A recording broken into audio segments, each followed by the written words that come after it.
Good morning, students. Today we are going to discuss chapter number 10, expressing future time of your grammar book. Now, what is future tense? We express future time by using will, shall and base form of the verb. It is used to express the actions which are going to happen or which are going to take place in future time. Here we have the examples. Let us read the examples first. Our school team will certainly win the match. कि हमारी school की team certainly match जीत लेगी.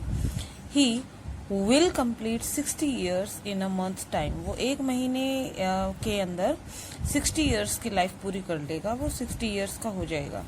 He is going to get his hair cut tomorrow. वो कल अपने बाल कटवाने वाला है. He will be preparing for the exam next Sunday. वो नेक्स्ट संडे को अपने एग्जाम के लिए तैयारी कर रहा होगा या तैयारी करेगा. They will be spending their vacation in Mussoorie this year. इस साल वो मसूरी में अपना वेकेशन अपनी छुट्टियां बिताएंगे. तो all these sentences are expressing the actions which are going to take place in near future, जो फ्यूचर में होने वाले हैं. तो ऐसे एक्शंस जिनको हम फ्यूचर में एक्सपेक्ट करते हैं कि वो फ्यूचर में होंगे, होने वाले हैं, उनको हम फ्यूचर टेंस में एक्सप्रेस करते हैं. Now what are the different ways to express future time? We express future time by using will, shall and the base form of the verb. ये सिंपल फ्यूचर टेंस का structure है कि will, shall helping verbs और base form of verb यानी first form of verb का इस्तेमाल किया जाता है to make a sentence in simple future tense. Now where to use them? We use them to show actions और events, ऐसे actions और इवेंट्स को एक्सप्रेस करने के लिए that will happen in the future, जो फ्यूचर में होने वाले हैं.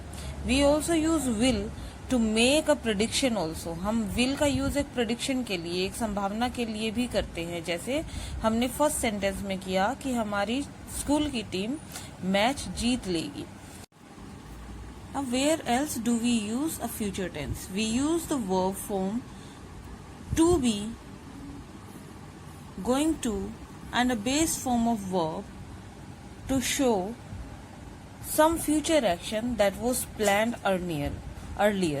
जो earlier हमने पहले से किसी प्रोग्राम को, किसी एक्शन को प्लान करके रखा है, तो हम to be यानी helping verbs is, am, are and going to और बेस फॉर्म का इस्तेमाल करते हैं, जैसे कि हमने सेंटेंस नंबर 3 में एक्सप्रेस किया है. जैसे he is going to get his hair cut tomorrow. उसने प्लान करके रखा हुआ है ये एक्शन कि वो कल जाकर अपने बाल कटवाएगा. तो this is an action which is planned. Now Susan will wash the dishes later. Susan जो है वो डिशेज, बर्तन थोड़ी देर में धोएगी. I am going to swim in the evening. शाम के समय मैं स्विम करने के लिए जाने वाला हूँ. We use the verb form will be and the base form of verb and ing to refer the actions or the situations which will be in progress at a certain time in the future. Future में एक certain time पर अगर कोई action progress में हो रहा होगा तो हम उसके लिए भी future tense का इस्तेमाल करते हैं will be बेस फॉर्म और ing के साथ. Like in sentence number 4, here is the example. Like he will be preparing for the exam next Sunday. कि नेक्स्ट संडे को वो एग्जाम के लिए प्रिपेयर कर रहा होगा. We also use this form to refer to the actions और situations in the future when we have already been planned. When we have already that have already been planned. ऐसा action जो पहले से ही plan करके रखा गया है, ऐसे एक्शन को भी एक्सप्रेस करने के लिए हम विल बी और ing फॉर्म का इस्तेमाल करते हैं. Here are 2 more examples. Like I will be attending the sports meet tomorrow. और I will be spending a lot of time with my grandmother this summer. Now let us discuss about the uses of simple future tense. Simple future tense को हम कैसे अलग अलग तरीकों से express करते हैं. There are 4 ways of expressing the future time. Future time को एक्सप्रेस करने के 4 तरीके होते हैं. पहला, हम सिंपल प्रेजेंट टेंस के साथ भी फ्यूचर टेंस को एक्सप्रेस करते हैं। प्रेजेंट प्रोग्रेसिव यानी प्रेजेंट कंटिन्यूअस टेंस के साथ भी करते हैं, बी गोइंग टू फॉर्म और मॉडल्स के साथ। सिंपल प्रेजेंट टेंस के साथ कैसे किया जा सकता है? Let us look at the example. I go to Bangalore on 7th of June। Now present progressive में कैसे हम फ्यूचर को एक्सप्रेस करते हैं? Like I am meeting him at 10 AM। मैं उससे 10 बजे मिल रहा हूँ। बी गोइंग टू यानी be helping verb is MR में कन्वर्ट हो जाता है। He is going to attend the opening ceremony. वो ओपनिंग सेरेमनी अटेंड करने वाला है। और मॉडल्स शैल और विल का इस्तेमाल होता है फ्यूचर को एक्सप्रेस करने के लिए। जैसे I shall help you if need be. अगर जरूरत पड़ी तो मैं तुम्हारी मदद करूंगा। Now let us talk about them in detail. हमने सबसे पहले कहा कि सिंपल प्रेजेंट टेंस का इस्तेमाल किया जाता है फ्यूचर को एक्सप्रेस करने के लिए। वो कैसे? The simple present is used to describe intended और planned actions in the future. Future में जो एक्शन आपने ऑलरेडी प्लान कर रखे हैं, आपने उनको पहले से ही सोच के रखा है कि आप ये एक्शन करेंगे, ये काम हमने करना है फ्यूचर में, तो उनके लिए हम सिंपल प्रेजेंट टेंस का भी इस्तेमाल करते हैं। Like her marriage takes place on the 10th of June, कि उसकी शादी 10 जून को होने वाली है। और ये एक प्लान्ड एक्शन है। 10 तारीख शादी की डेट निकली हुई है, फिक्स्ड है ये। Like the chief minister visits the city on 8th of this month, कि इस महीने 8 तारीख को चीफ मिनिस्टर जो है वो सिटी में आएंगे। तो ऐसे एक्शंस जो प्री प्लान्ड है, ऑलरेडी इंटेंटेड है, फिक्स्ड है, इनको शो करने के लिए हम सिंपल प्रेजेंट टेंस का इस्तेमाल करते हैं। बट एक्शन जो है वो फ्यूचर का होता है। लेकिन ऐसे किया जा सकता है। आपने अक्सर न्यूज़पेपर की हेडलाइंस में देखा होगा कि the prime minister inaugurates the new railway track etcetera, तो उसमें हम सिंपल प्रेजेंट टेंस का इस्तेमाल करते हैं। Now where else the simple future is expressed, how the simple future tense is expressed? The simple future tense is expressed by using the present progressive यानी present continuous form के साथ भी simple future tense को express किया जा सकता है। कैसे? when the planned action is in the near future, जो बिल्कुल हाल फिलहाल कुछ दिनों में होने वाला है, 1 या 2 दिन के अंदर होने वाला है, ऐसा एक्शन जो हमने प्लान करके रखा है उसको एक्सप्रेस करने के लिए, या बहुत रिसेंटली होने वाला है उसको एक्सप्रेस करने के लिए भी हम प्रेजेंट प्रोग्रेसिव यानी प्रेजेंट कंटिन्यूअस यानी इज गोइंग टू और एम गोइंग टू या आर गोइंग टू के साथ हम इस सेंटेंस को इस और आईएनजी फॉर्म के साथ, am and ING form, are and ING form के साथ हम एक्सप्रेस करते हैं। Now let us see the example. कैसे? He is coming to Bangalore tomorrow, कि वो कल बेंगलोर आ रहा है। He is meeting me tonight, वो आज रात को मुझसे मिलने वाला है। तो ये एक्शन जो है वो होने वाले तो हैं फ्यूचर में, लेकिन हमने यूज किया है क्या? प्रेजेंट कंटिन्यूअस यूज किया है। जैसे I am meeting him today, या I am meeting him in an hour, मैं उन्हें 1 हफ्ते में 1 घंटे में अभी मिलने वाला हूँ। Now we use be going to. अब बी गोइंग टू का यूज किया जाता है to express an intended action that will happen in the future. ऐसा एक्शन जिसकी आप आपने सोच के रखा है कि आप ऐसा करेंगे, जिसकी संभावना है। Like my father is going to buy, मेरे पिताजी एक नई कार नेक्स्ट मंथ खरीदने वाले हैं। Is going to.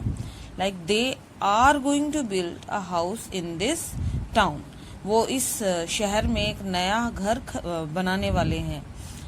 It is going to rain, कि अभी बारिश होने वाली है। Now the bell is going to ring, कि बेल जो है वो बजने वाली है। ऐसे सेंटेंसेस है जो फ्यूचर में होने वाले हैं, अभी हुए नहीं है, लेकिन हमने एक्सप्रेस किससे किए हैं? गोइंग टू के साथ, बी एंड गोइंग टू के साथ। बी जो है वो वर्ब इज, एम और are according to the subject use, according to the pronoun use के साथ चेंज हो जाते हैं। बी चेंज हो जाता है इज में when first person, when the third person pronoun he she कोई सिंगुलर यूज होता है। बी चेंज हो जाता है आर में when pronoun you is used और any plural subject is used. And be changes to am, be जो है वो एम में चेंज हो जाता है when first person pronoun I use होता है। तो बी गोइंग टू यानी is going to, am going to और आर गोइंग टू फॉर्म में हम फ्यूचर को एक्सप्रेस कर सकते हैं। Like Radha is going to take admission in this college, Radha इस कॉलेज में एडमिशन लेने वाली है, तो ये फ्यूचर का एक्शन है।